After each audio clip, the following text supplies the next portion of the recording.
விஜயின் தேர்தல் அறிக்கை வெறும் வெத்து வேட்டி என்று அமைச்சர் கீதா ஜீவன் விமர்சித்துள்ளார். தூத்துக்குடி மாவட்டம் திரேஸ்புரம் மேட்டுப்பட்டி பள்ளிவாசல் முன்பு எஸ்டிபிஐ கட்சி சார்பில் சமூக நல்லிணக்க இஃப்தார் நிகழ்ச்சி நடைபெற்றது.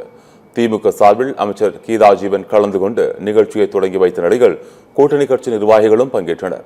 இந்நிகழ்ச்சிக்கு பின்னர் செய்தியாளர்களை சந்தித்த அமைச்சர் கீதா ஜீவன் மதசார்பற்ற முற்போக்கு கூட்டணியை வீழ்த்துவதற்காக தாவேக்க களமிறக்கப்பட்டுள்ளதாகவும் பாஜகவை விஜய் விமர்சிக்க மாட்டார் எனவும் குற்றம் சாட்டினார். விஜயின் தேர்தல் அறிக்கை வெறும் வெத்து வேட்டி என விமர்சித்தார். பெண்கள், குழந்தைகள், முதியோர்கள், திருநங்கைகளுக்கு தனித்துறை என கூறும் விஜய்க்கு இவை அனைத்தும் ஒருங்கிணைந்ததுதான் சமூக நலத்துறை என்பது தெரியவில்லை எனவும் அமைச்சர் கீதா ஜீவன் தெரிவித்தார்.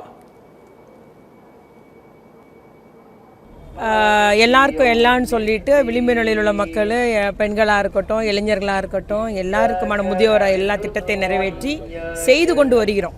அதனால் மக்கள் ஏற்கனவே சொன்னதை செய்கிற, சொல்லாதையும் செய்கிற திராவிட முன்னேற்ற கழகத்தை தான் நம்புவாங்க.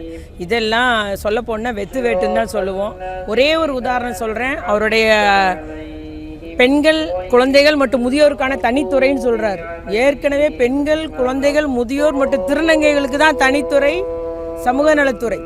அது தெரியாம அதனால எல்லாரும் கத்துக்கிட்டு வரட்டுங்க அவங்க.